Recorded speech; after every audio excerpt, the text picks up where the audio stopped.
I watched the Sarasota Tim video. Is he aware of his surroundings? Does he pay attention to anything?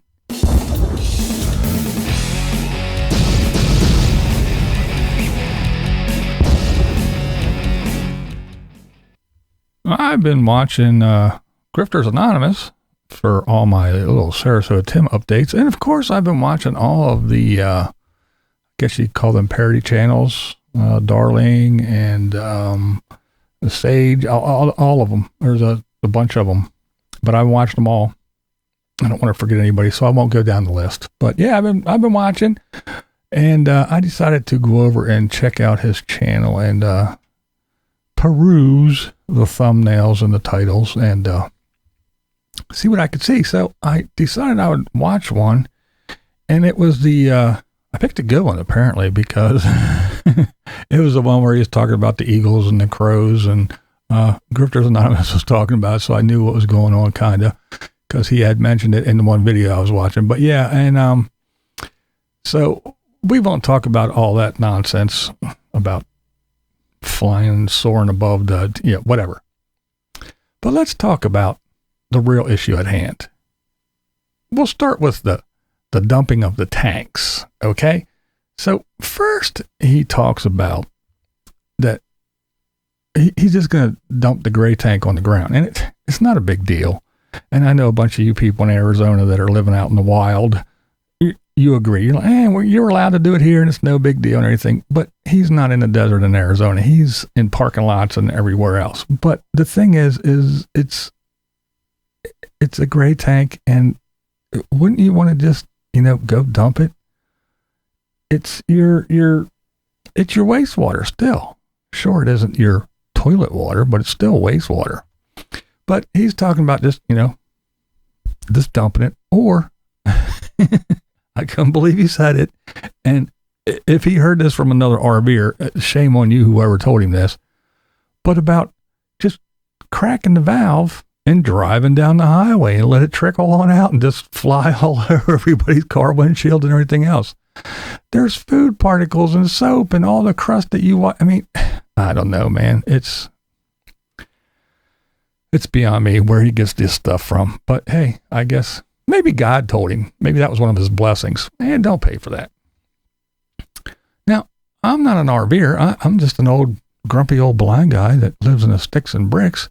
I don't have an RV. I don't live in an RV. But even I know that you dump your black tank, right? And then when you're done dumping your black tank, you dump your gray tank. That way, that water, without any solids in it, flushes out everything and rinses out your poo hose and makes sure anything that might have got hung up in there gets washed out. Isn't that the way you guys do it? Let me know if I'm wrong in the comments for you RVers that watch. Let me know. Isn't that the way it's done? You dump your black, followed by your gray, cleans everything out. I mean, I don't know what is the big deal. I mean, this guy, because one thing I got, plenty of money, is too damn cheap to just go and pay what, 10, 12 bucks, 15 bucks or something like that, maybe somewhere in that, to dump your tanks. Are you going to dump your black tank somewhere too on the ground? Well, if you have to go dump your black tank, you got to go pay for it. Then just go do it. Oh, I know. I forgot. Oh, it's all the extra weight because that's more fuel that he get. Again, Mr. Moneybags, just pay for the shit. Go get your tanks. Go dump your tanks. Pay for it. And then remember too, didn't you get that lovely card with a $10 donation into it? Didn't God bless you with that? Wasn't it paid forward from something else because you were just so kind and it's paying forward and God is giving you blessings? Yeah, I think that $10 did come from God. And he was saying, hey, you cheap bastard, take this $10 and go dump your tanks and don't dump that shit all over the ground. That's what God's telling you there, Timbo. I believe that was the message. I think that is your blessing. So take that $10 and go dump your tanks somewhere and quit dumping your tanks wherever you please. That man, oh my God, why? And they wonder why all these places are closing down and saying, no, you can't park here overnight. No, you're not staying in our parking lot. No more overnight parking. No RVs. No this, no that. And they wonder why. And they wonder why. They go to I used to go to this campsite and I haven't been there in years. It's closed, or the BLM little spots are closed. And they wonder why. But hey, it's Tim. He's a good guy. He's a great guy. There's nothing wrong with him. I mean, come on. He's not doing anything wrong. He's one of the chosen. He does his little, not Bible readings. He's a good guy. It's us that are bad. But this is the kind of shit that he does. So, hey, if you want him representing your community, you go right ahead and you support good old Timmy. Just driving down the road, cracking his tanks and letting her fly. I don't know what to tell you.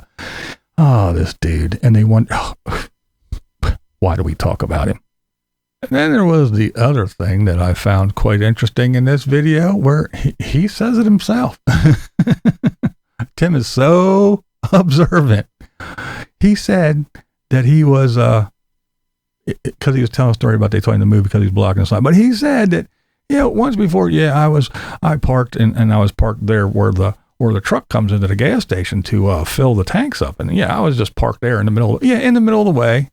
So we got that.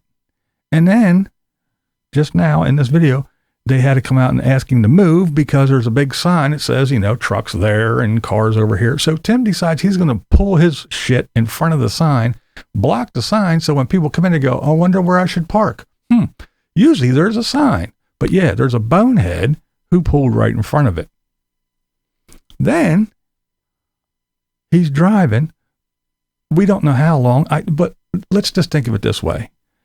Tim went out and did his little thing, bebopped around, got in his truck, set all his little stuff up, started his little truck, started driving down the road, reached up there and turned on his little phone and got ready to record, and did his little, hey, Sarasota Tim, coming to you from, and he's driving down the road and he's just a yakking and he's just staring at his phone and he's just a yakking and a yakking and a yakking.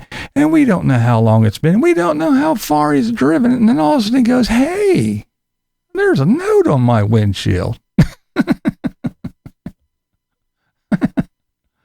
I'm visually impaired, but when I get in the car and I'm looking out the windshield, I think even I, looking around, would notice something on my windshield. But I don't know. But again, he went through all that and didn't know.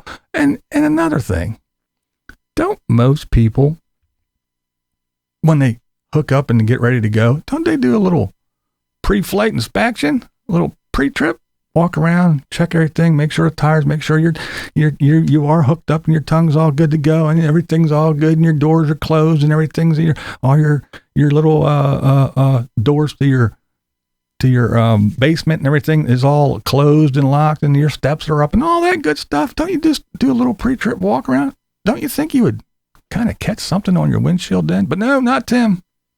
Miles and miles down the road because he's too busy looking into that phone and talking to all the fine folks. His what I recently heard, his 100,000 subscribers, even though he has 63 or 64, he says that YouTube's jipping him because he has 100,000. So good old Timmy, he's on top of things. He's A-okay. And he's the one you should be listening to. He's the one you should be taking all your advice from. Trust me. He knows what he's doing. And plus, he's got God on his side. He's got blessings. So he's good to go. And then let's not forget this lovely video of him being totally oblivious to his surroundings. Don't just park here and go in and shop. That's his truck. At like Buc-ee's or any gas station. Park like this guy. Trying to get to those prison jobs and do those services for you. Look, this guy over here, he put his buoys out too. His buoys. It's a fucking cone, you jackass. Now that means maybe they are inside grabbing coffees and sandwiches and they're just nowhere on the property, see? But the point is that is his truck. That's his truck right there. And he said, Well, I don't know why this guy can't get through. I mean, look at that gap. Between that cone and his bumper, don't you think he could drive a pickup truck, towing a trailer behind? Don't you think he could squeeze through there?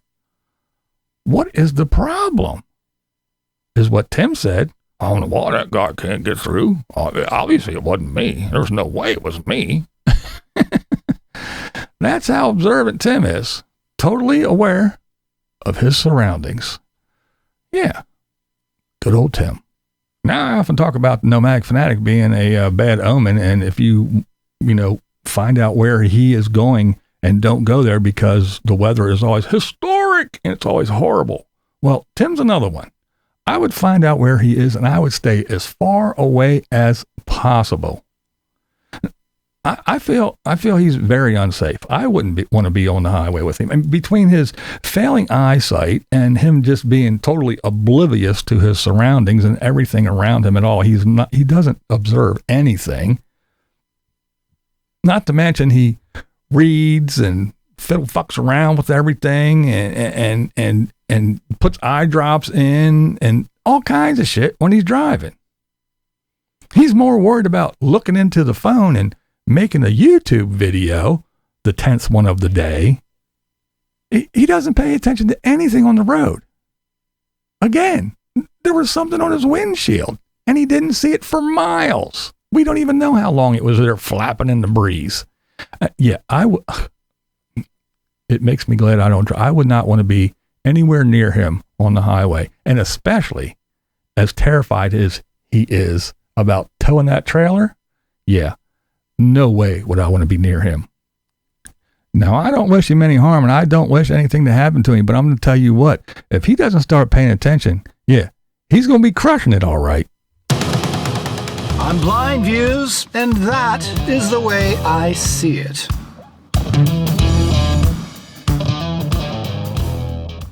What we do here is go back.